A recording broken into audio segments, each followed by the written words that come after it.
Welcome to the Deep Dive. We're here to cut through the noise, get past the information overload, and really bring you the core of what you need to know. Quick, effective. And today, we're doing a deep dive that's incredibly relevant for so many of us. Maybe for you directly, maybe for people you really care about. We're talking bone health, specifically osteoporosis and that whole world of herbal support, which can be exciting, sure, but also, let's be honest, pretty confusing. That's exactly right. Our mission today, it's really clear. A lot of people, especially seniors, are looking around for safe ways, complementary ways to support their bones, alongside what their doctor recommends. Think about sitting in the doctor's waiting room. You've got questions, maybe some ideas about natural support you've heard about. So we've got this stack of sources guides made just for seniors, detailed scientific reports, and our job is to pull out the most important bits. We're going to start with what seniors really need to know first. Stuff that's crucial for feeling ready for that doctor chat. Then we'll go deeper for, say, relatives or anyone who's really digging into this topic. Exactly. So for our senior listeners tuning in right now, we get it. You want clear, easy-to-grasp info about options that are genuinely safe, especially if you're already taking other medications, right? That's precisely where we'll begin, with a guide designed specifically for that conversation. Okay. Let's unpack this first one. It's framed as a senior's guide to herbal support for strong bones, and it kicks off with a message we just can't stress enough. Natural doesn't automatically mean safe. Not always, especially when other meds are in the picture. So the number one step always is talk to your doctor or your pharmacist before trying any new herb. This guide helps you start that talk. Yeah, and what's really interesting here is how this guide puts safety right at the top. It spotlights herbs that have a really strong safety track record, very low risk of messing with other drugs. That makes them a great place to start the conversation with your doctor. So it leads us to the question, okay, what are these safest options? And what's the science actually say about them for bones? Let's dive in then. First up, maybe surprisingly, turmeric and ginger. Ah, kitchen staples. Right. Things you probably already use. And it's great to think they could be helping your bones too. They're known for fighting inflammation and chronic inflammation. That can weaken bones over time. The science seems to back this up too. Animal studies show curcumin from turmeric can improve bone density. And there was even a study showing a ginger-curcumin combo helped postmenopausal women. For seniors, the takeaway is they're seen as extremely safe, easy to add to food, and the risk of drug interactions is very, very low. Right. Just a tiny note of caution, maybe at super high supplement doses if someone's on blood thinners, but not really with normal cooking amounts. Exactly. Okay, moving from the kitchen to traditional Chinese medicine, or TCM, we have Rhizoma drineriae. It's also called Gu Sui Bu. Which translates to mender of shattered bones. Quite evocative. Isn't it? And the evidence is actually pretty impressive. There was a big review, looked at studies with over 800 patients, found it significantly better than conventional treatments alone for improving bone density and helping fractures heal. And how about side effects? Tolerability? Seems very well tolerated. The most common thing reported is maybe mild stomach upset, often temporary, and crucially, no known major drug interactions. So another good one to discuss. Okay. And from Ayurveda, the traditional system from India? Yes, we have Cissus quadrangularis, often called Hajad. Its name also means bone setter. Used to be a theme. It does. And human studies back it up here too, helps fractures heal faster. For osteoporosis specifically, one study found it actually delayed bone loss in postmenopausal women whose bones were just starting to weaken. And safety-wise? Considered safe. Maybe mild side effects like headaches for some people, but again, no known significant drug interactions. So really good, especially maybe if you're recovering from a fracture. Interesting. What else is in this safest category? There's Triphala. Now, this isn't a single herb. It's a classic Ayurvedic formula.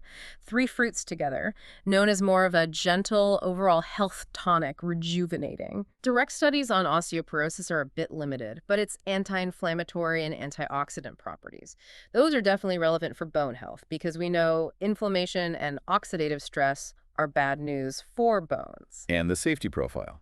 Excellent safety profile. No major documented drug interactions. And often it acts as a mild laxative, which, can actually be quite helpful for some seniors. Okay. A gentle all-rounder with potential bone benefits. Makes sense. One more in this group. Yes. Rounding out the safest options is Ligustrum lucidum.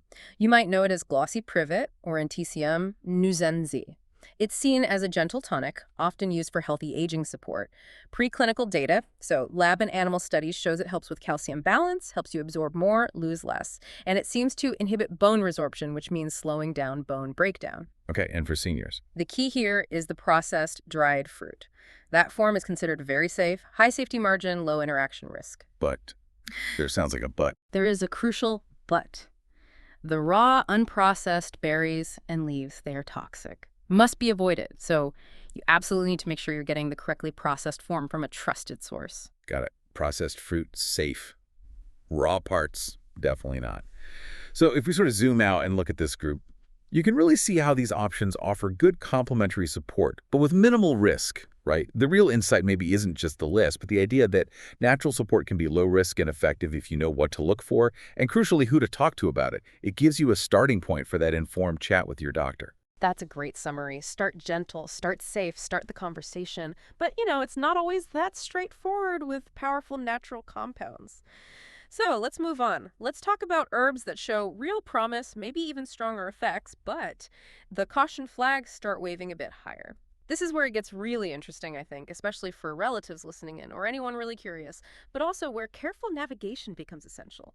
This next group shows great potential, yes, but they have a higher chance of interacting with common medications, stuff many seniors might be taking. So what does that actually mean for someone trying to figure this out? Well, it brings up a really important question, doesn't it? Why is that doctor supervision so critical for this particular group of herbs? It's because these herbs have potent biological effects. They can influence things like blood clotting, blood pressure, maybe hormone levels.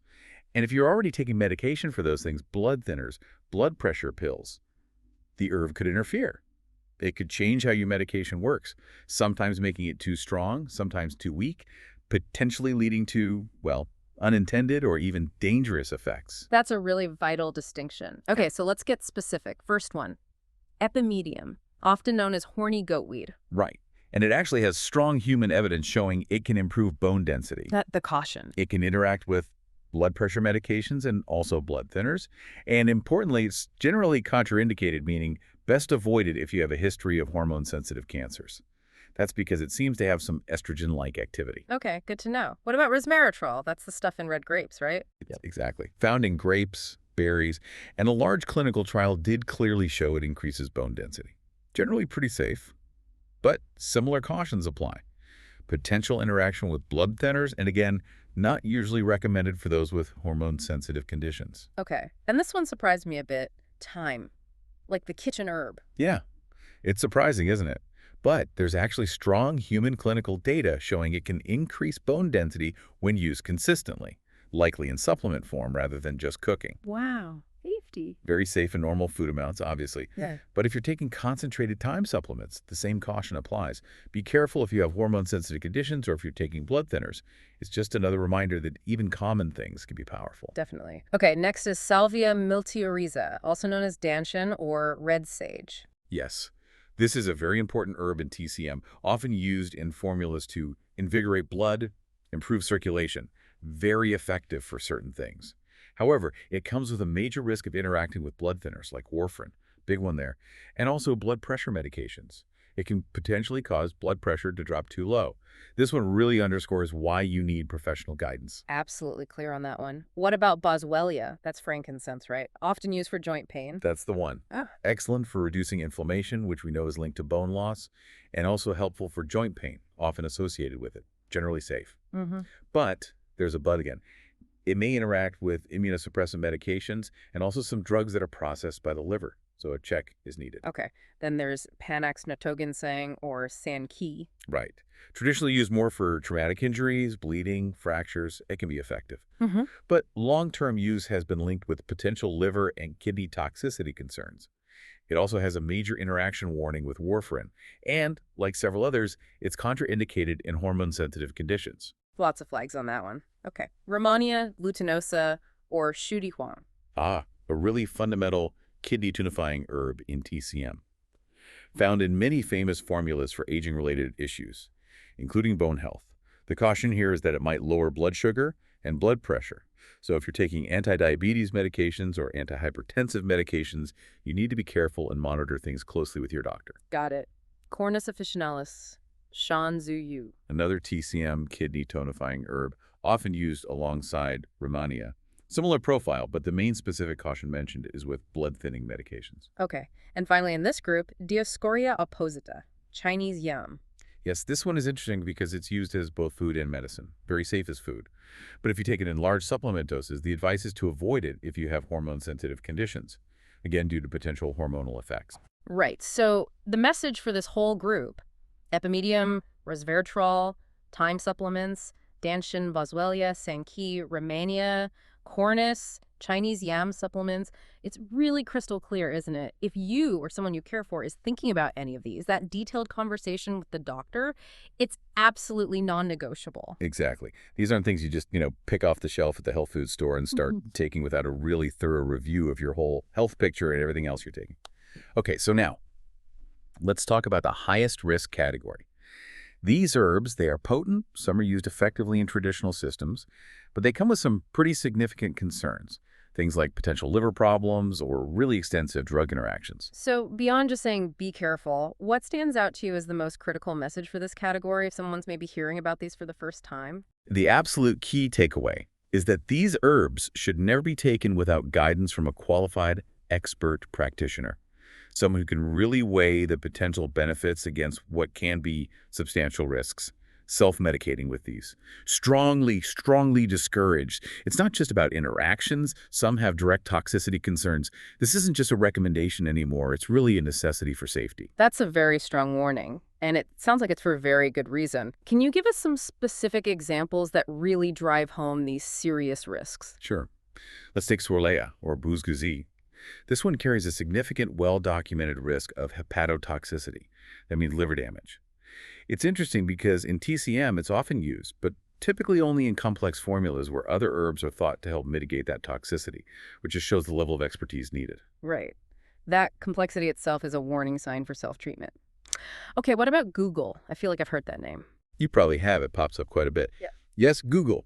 There are rare but serious case reports of liver issues with this one, too. Yeah. But maybe even more significantly, it has a major interaction with something called CYP3A4 liver enzymes. Now, think of CYP3A4 as like one of the main processing plants in your liver. Okay. It's responsible for breaking down and clearing out a huge number of common medications, statins, blood pressure drugs, many others. If Google interferes with this processing plant, it can really mess with how your body handles those other drugs, maybe make them less effective, maybe increase their side effects. It's a widespread interaction potential. Wow, okay, that processing plant analogy makes it really clear why that's such a big deal. What about astragalus? Often hear about that for immune support? That's right, it is often promoted for immunity. But astragalus has a really extensive drug interaction profile. It can interact with immunosuppressants, which is tricky if you're taking it for immune support, but are also on drug-suppressing immunity. Also interacts with anticoagulants and lithium. And importantly, it's generally contraindicated, not advised for people with autoimmune diseases, because stimulating the immune system is often the opposite of what's needed in those conditions. Right, that makes sense. And ashwagandha, that seems to be everywhere lately, marketed for stress. It is very popular right now, but popularity doesn't equal universal safety. Ashwagandha carries a rare but still serious risk of liver injury, and it has quite a list of contraindications: pregnancy, autoimmune diseases, thyroid disorders, hormone-sensitive prostate cancer, plus significant interactions with meds for diabetes, high blood pressure, and immunosuppressants again. So definitely needs careful consideration despite its popularity. That's a lot to keep track of. It really drives home the point that even natural doesn't mean harmless. Okay, let's keep going through this high-risk list. What about Nigella sativa, or black cumin seed? Nigella sativa also has a long list of significant interactions. It can potentially cause dangerously low blood sugar if taken with diabetes medications. It might cause blood pressure to drop too low with antihypertensives. And it poses a bleeding risk with anticoagulants. Plus, like Google, it also seems to inhibit key liver enzymes, affecting how numerous other drugs are processed. Definitely one requiring extreme caution and expert oversight. Okay. And the last one on this high-risk list, Shilajit. What's the main issue there? With Shilajit, while it has some traditional uses and promising aspects, the big critical safety concern is contamination. Raw, unprocessed shilajit products carry a high risk of being contaminated with toxic heavy metals, things like lead, arsenic. So using it requires extreme caution. You absolutely need high-quality sourcing from very reputable suppliers who test rigorously to ensure it's purified and safe. Otherwise, the risks could easily outweigh any potential benefits. Wow, heavy metals. That really puts the expert supervision thing into sharp focus, doesn't it? For this whole category, it's clearly not just a suggestion, but it does raise a practical point for listeners. How do you even find a qualified expert practitioner in this area? It can feel a bit like the Wild West sometimes. That is an excellent and very practical question. It's not always easy. You'd want to look for practitioners who are already licensed healthcare professionals like naturopathic doctors, NDs, medical doctors, MDs, or osteopaths, DOs, who have specific additional training in integrative medicine or herbalism, or perhaps licensed acupuncturists, LAC, who have extensive herbal training as part of their scope. Looking for certifications from reputable professional herbal organizations. And critically, whoever you see, they should be willing and able to communicate and coordinate with your primary care doctor. That collaboration is key. Great advice. Okay, so we've journeyed through the herbs, from the safest bets to the highest risks. But now, for those listeners, maybe the relatives, the really curious learners who want to understand the bigger picture, the why behind it all, let's shift gears a bit. Beyond just listing herbs, what does all this mean for our understanding of bone health itself? Our sources also get into how these herbs might work and what's new on the horizon. Yeah, connecting it to the bigger picture is fascinating. Fundamentally, osteoporosis is about an imbalance in bone remodeling. Think of your bones constantly being broken down and rebuilt. It's a dynamic process.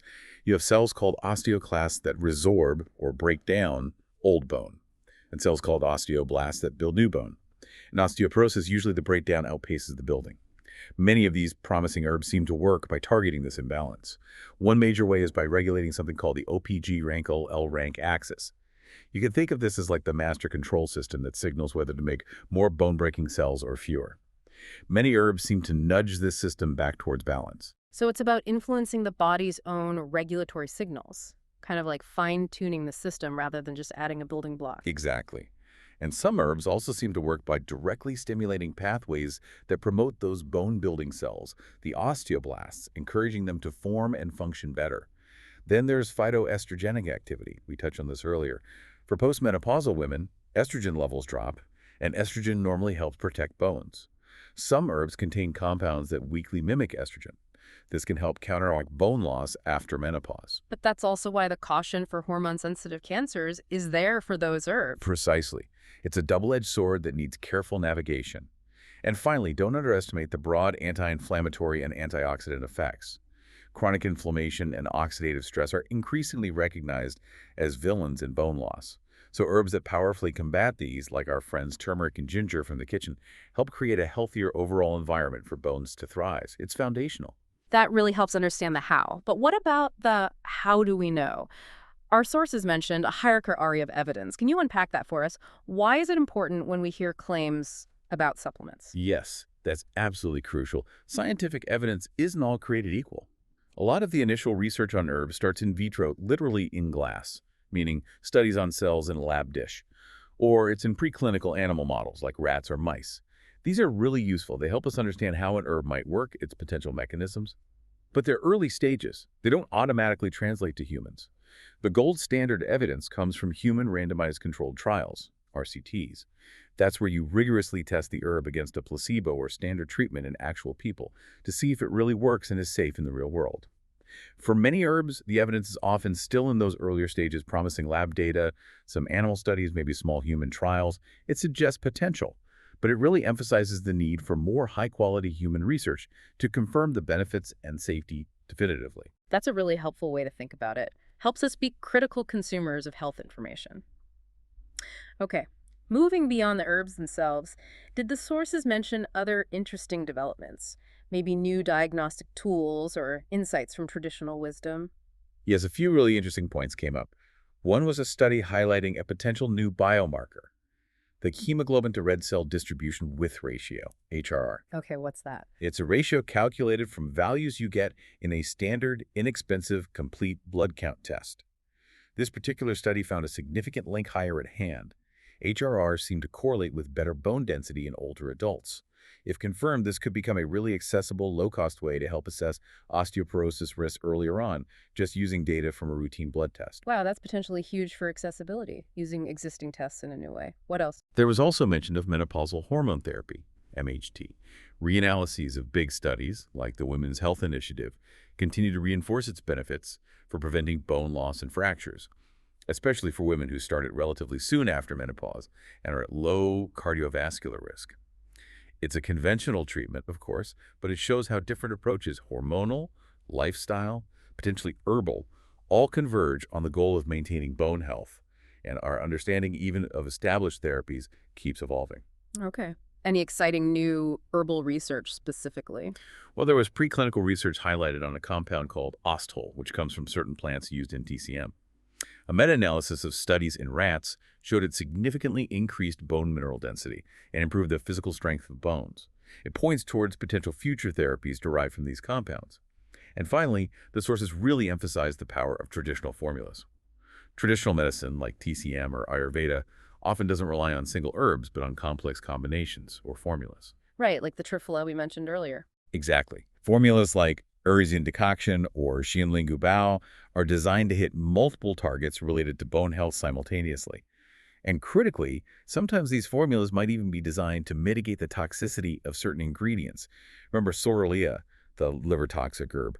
The source pointed out that the formula Xianling Bao actually includes it, but combines it with other herbs thought to be liver protective.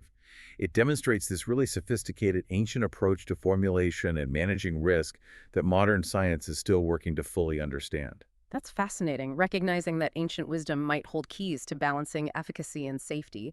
So bringing it all together then, when you're thinking about supporting bone health with herbs, what's the final word, the main takeaway for everyone listening? I think the most important thing is perspective. These herbal interventions, even the most promising ones, should really be seen as powerful adjuncts. They are helpers, complementary tools. They are generally not cures or replacements for conventional osteoporosis care, the foundation for strong bones. That remains a comprehensive plan you work out with your healthcare provider. That includes getting enough calcium and vitamin D, doing regular weight-bearing exercise, quitting smoking, limiting alcohol, and taking any prescribed medications your doctor recommends based on your specific risk. Herbal support can be a fantastic addition to that foundation, a great complement, but only when it's integrated thoughtfully, safely, and always in close consultation with a knowledgeable professional who understands your whole health picture. Your health team is really your best resource here. That really lands well. Adjuncts, not replacements. Foundation first. What stands out most to me from our dive today is that whether you're a senior, maybe just starting to explore gentle support, or your family member trying to make sense of all the complex options and research, the best path forward always seems to involve informed choices. And that crucial element of collaboration, working with your healthcare team, not around them, it really boils down to empowering yourself with good information, doesn't it? Okay, so here's a final, maybe provocative thought for you to mull over after we finish. Considering the deep ancient wisdom behind many of these traditional herbal approaches, and then looking at the cutting edge scientific discoveries emerging today, how might our whole understanding of holistic health continue to evolve? How can we better bridge these traditional and modern worlds even further in the future? What new frontiers might that partnership unlock for health and aging? Something to think about. Thank you so much for joining us for this deep dive.